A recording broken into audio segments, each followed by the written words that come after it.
शांति 10 मार्च 2022 की साकार मुरली है। मीठे बच्चे, भगवान जिसे सारी दुनिया याद करती है वह तुम्हारे सन्मुख बैठा है। तुम ऐसे बाप से पूरा भरोसा ले लो, भूलो मत। आज का प्रश्न है, बाप की श्रीमत पर यथार्थ चलने की शक्ति किन बच्चों में रहती है? उत्तर है, जो अपना सच्चा सच्चा पोता मेल बाप को सुनाकर हर कदम पर बाप से राय लेते हैं। बाप से राय ली तो उस पर चलने की शक्ति भी मिल जाती है। बाप बच्चों को श्रीमत देते हैं। बच्चे उस कमाई के पीछे यह कमाई मिस नहीं करो, क्योंकि वह पाई पैसे की सारी कमाई खत्म होने वाली है। हर बात में श्रीमत लेते बहुत खबरदार रहो, संभल कर चलना है, अपनी मत नहीं चलानी है। आज गीत बजा है, छोड़ भी दे आकाश सिंहासन। ओम शांति। अभी बच्चे सन्मुख बैठे हैं, किसके? बेहद के बाप और दादा के। यह बड़ी वंडरफुल चीज़ है। बेहद का बाप परम पिता परमात्मा और फिर बेहद का दादा प्रजापिता ब्रह्मा दोनों सन्मुख बैठे हैं। किसके? बच्चों के। तो यह जैसे ईश्वरीय कुटुंब परिवार बैठा है और बेहद का बाप बैठ बच्चों को पढ़ा रहे हैं अथवा सहज राजयोग सिखला रहे हैं। यह बुद्धि में रहे तो खुशी का पारा भी चढ़े। गीत भी ऐसे कहते हैं कि बाबा आओ, इस समय बहुत दुख है। आवाहन करते रहते हैं और यहाँ तुम्हारे सन्मुख बैठे हैं। तुम जानते हो, बेहद का बाप इस दादा द्वारा हमको पढ़ा रहे हैं। बच्चों में भी नंबरवार पुरुषार्थ अनुसार बुद्धि में निश्चय है। बैरिस्ट्री पढ़ते हैं तो जरूर निश्चय होगा ना। यह हमको बैरिस्ट्री पढ़ाते हैं। फलाना सर्जन हमको सर्जरी सिखला रहे हैं। यह ऐसी वंडरफुल चीज़ है कि अभी अभी कहते हैं हमको पक्का निश्चय है। बेहद का बाप निराकार हमको पढ़ाते हैं, राजयोग सिखलाते हैं। अभी अभी कहाँ बाहर दूर गए तो निश्चय टूट पड़ता। वंडर है ना।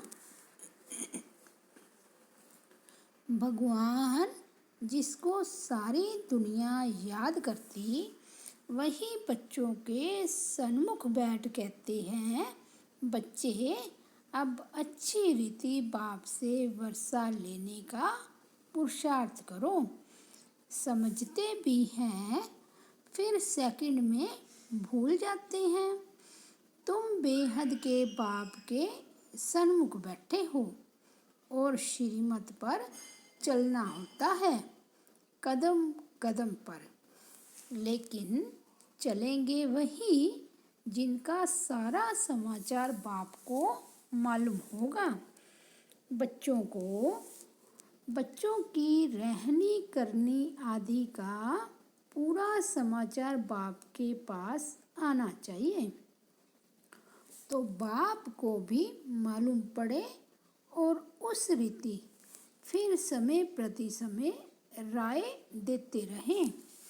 कदम कदम पर श्रीमत लेनी पड़े। यह है गॉड फादरली यूनिवर्सिटी। इसमें अच्छी रीति पढ़ना है। ऐसे नहीं आज पढ़ा फिर कब कोई काम पड़ा तो पढ़ाई मिस कर दी। वह सब काम है पाई पैसे के। इस दुनिया में मनुष्य जो भी कमाई करते हैं वह कोई रहने वाली नहीं है, सब खत्म हो जाने वाली है। बाप कमाते हैं बच्चों के लिए, समझते हैं पुत्र पोतरे पर पोतरे खाते रहेंगे। फिर बच्चा जब बाप बनेंगे तो वह अपने बच्चों के लिए कोशिश करेंगे। अब तो विनाश सामने खड़ा है, तो बाप को जब बच्चों के पोता मेल का मालूम पड़े तब तो मत दे। कदम कदम पर पूछना पड़ता है। ऐसे नहीं कोई विकर्म हो जाए। यह है बेहद का घर। बाप ऐसे बैठ समझाते हैं जैसे हूबहू हद के घर में लौकिक बाप समझाते हैं। सब बच्चे जानते हैं हम ब्राह्मण हैं। कोई से पूछो भगवान तुम्हारा क्या लगता है तो कहेंगे वह तो सबका बाप है। फिर पूछो वह कहाँ रहते हैं तो कह देंगे सर्वव्यापी है। बेहद के बाप को नहीं जानते। तुम बच्चे अभी बाप को यथार्थ रीति जानते हो तो तुम्हें दैवी मत पर चलना है। बाप आए हैं देवी देवता बनाने के लिए। कदम कदम श्रीमत पर चलना पड़े।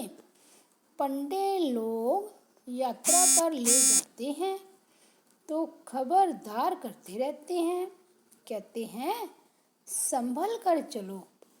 ऐसे भी बहुत हैं जो तीर्थों आदि को नहीं मानते हैं।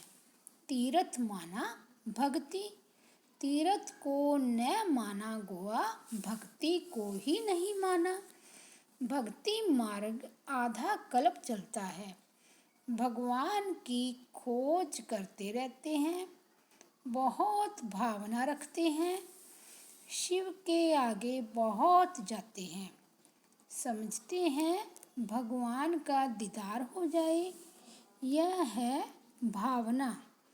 फिर साक्षात्कार हो जाता है तो बहुत खुश हो जाते हैं। समझते हैं हमको भगवान मिल गया, कृष्ण मिल गया, हनुमान मिल गया, बस अब तो हमारी मुक्ति हो गई। परंतु मुक्ति तो कोई की होती नहीं। अब बाप अच्छी रीति बैठ समझाते हैं मीठे बच्चे। अब एक तो सबको बाप का परिचय दो। इस समय सब निधन के हैं, तुम भी निधन के थे। अब बाप द्वारा तुम सब कुछ समझते जाते हो। कहते हैं ना हम नीच पापी हैं। भला ऐसा नीच किसने बनाया, किसको भी मालूम नहीं है। कोई भी अपने को मूर्ख नहीं समझते हैं। यह ड्रामा आदि बना हुआ है। सबको नीचे जाना ही है, भ्रष्टाचारी बनना ही है।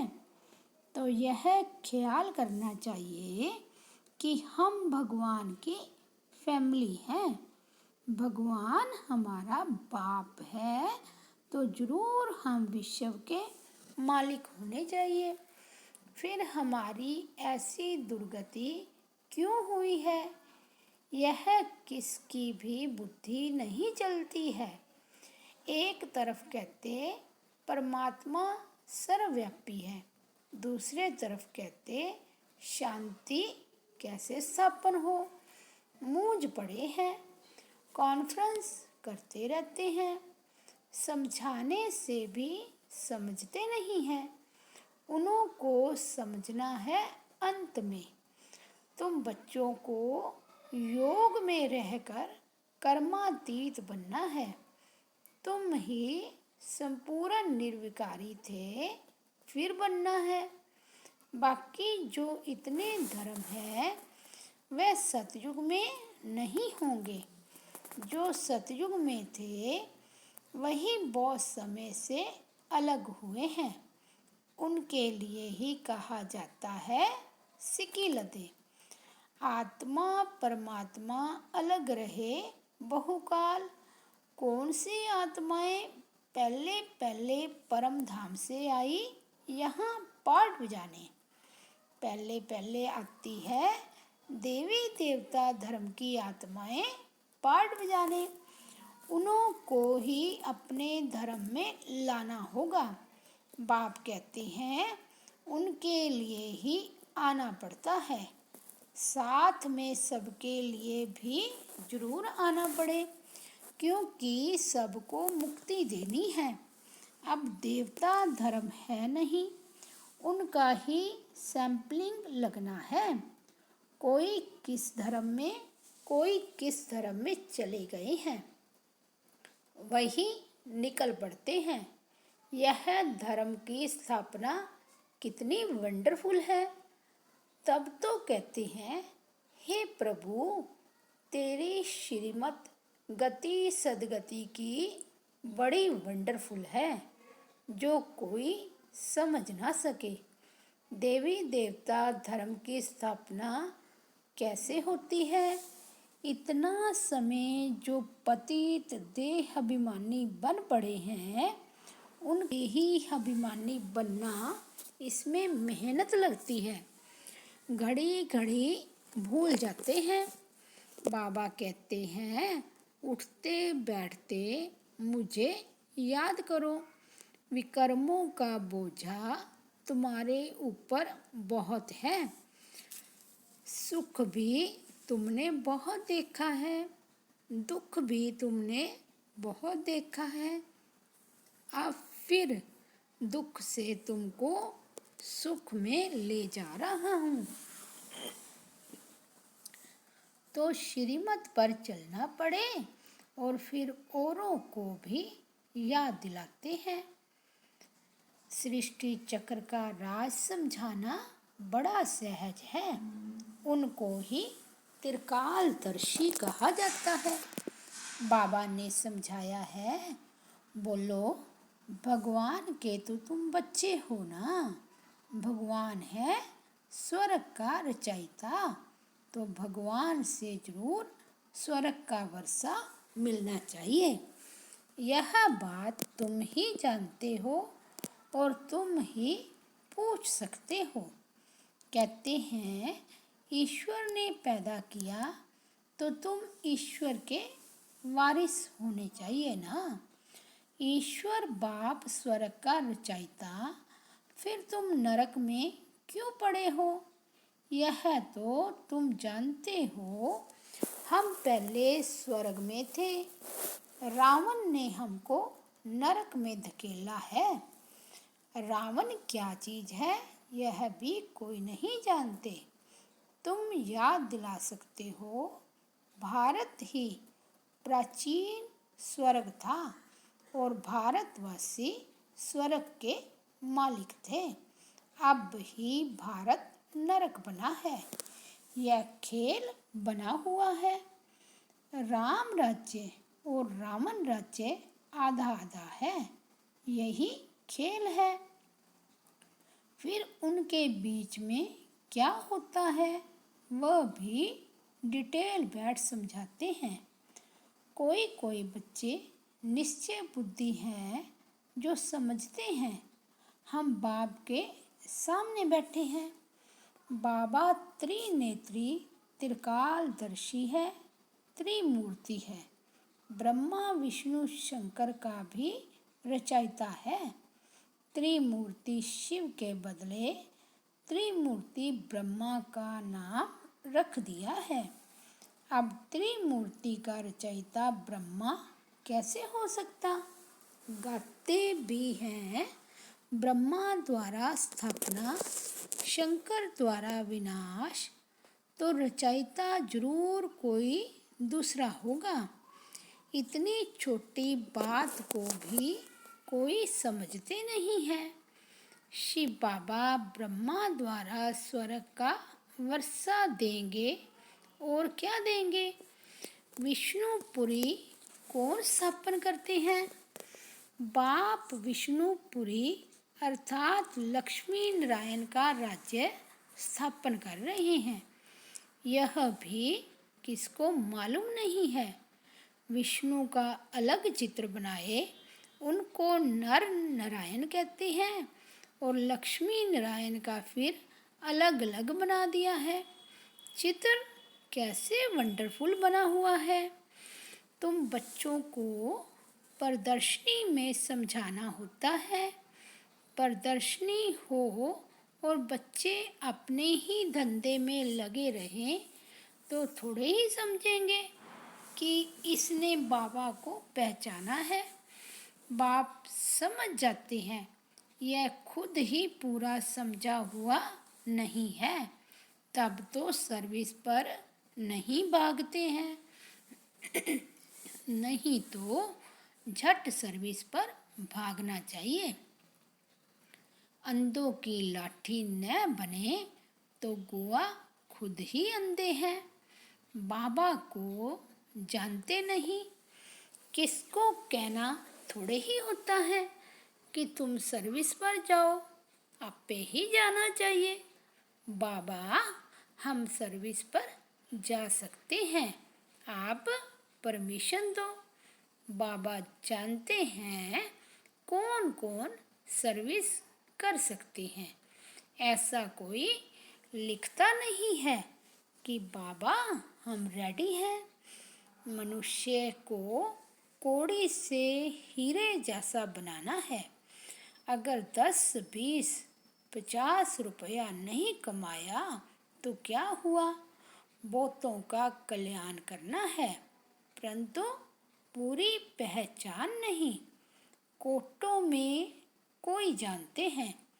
हमारे पास भी थोड़े बच्चे हैं सर्विसेबल, जिनको टेलीग्राम करके बुलाना पड़ता है। आपे ही नहीं कहते हैं बाबा हम तैयार हैं। बाबा देखते हैं किसको सर्विस का शौक है। मनुष्य जो जानवर मिसल बन पड़े हैं उनको देवता बनाना है। तुम बच्चों को निरहंकारी बनना है। हेड में तो बड़ी नम्रता चाहिए। बाप कितना निरहंकारी है। कोई कोई बच्चों में बहुत अहंकार है। जैसा कर्म मैं करूँगी, मुझे देख और भी करेंगे। उसका दंड उनकी अवस्था गिर पड़ेगी। बाबा कहते हैं बच्चे तुम्हें सब कुछ अपने हाथ से करना है। बाबा कैसे साधारण रीति से पढ़ाते हैं। मनुष्य तो समझते हैं वह सर्वशक्तिमान है, क्या नहीं कर सकते हैं, परंतु बाबा कहते हैं मुझे तो सर्वेंट बनकर आना पड़ता है। कहते भी हैं हे ज्ञान के सागर पतित पावन आओ, सुख के सागर आओ, आकर हम पतितों को पावन बनाओ। बाप को आकर ऐसी सर्विस करनी पड़ती है। कहाँ आकर रहना पड़ता है, कैसे कैसे विघ्न पड़ते हैं। लाखा भवन को आग लगाते थे, सभी प्रैक्टिकल में हो रहा है। बाबा तो सारे पार्ट को जानते हैं, हम नहीं जानते। बाप कहते हैं मुझे आना पड़ता है। भगवान खुद कहते हैं मुझे गाली खानी पड़ती है। सबसे जास्ती गाली मैं ही खाता हूँ। भक्ति मार्ग में भी गाली ही देते हैं।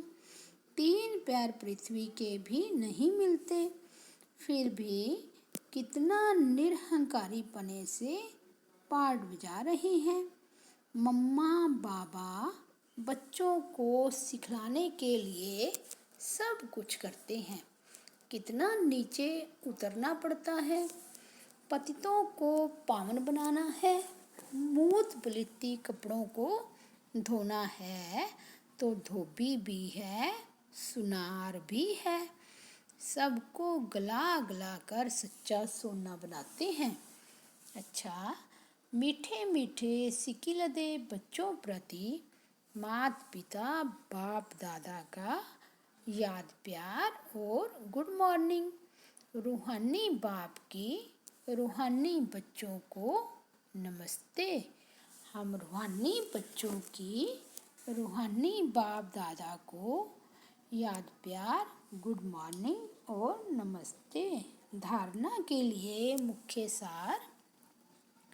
फर्स्ट पॉइंट है, बाप समान निरहंकारी नम्र चित्त बनना है। अपनी सेवा अपने हाथ से करनी है। किसी भी बात में अहंकार नहीं दिखाना है। सेकंड पॉइंट है, सर्विस के लिए सदा तैयार रहना है। सर्विस के लिए स्वयं को आपे ही ऑफर करना है। कौड़ी जैसे मनुष्यों को हीरे जैसा बनाने की सेवा करनी है। आज का वरदान है, संपन्नता के आधार पर संतुष्टता का अनुभव करने वाले सदा तृप्त आत्मा भव।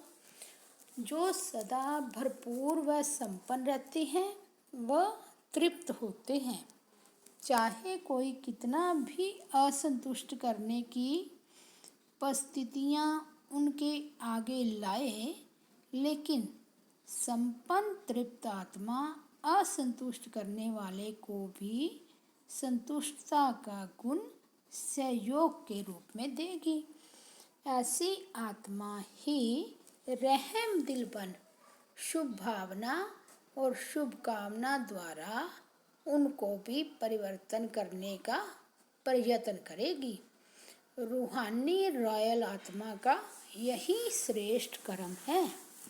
आज का स्लोगन है, याद और सेवा का डबल लॉक लगाओ तो माया आ नहीं सकती। अच्छा, ओम शांति।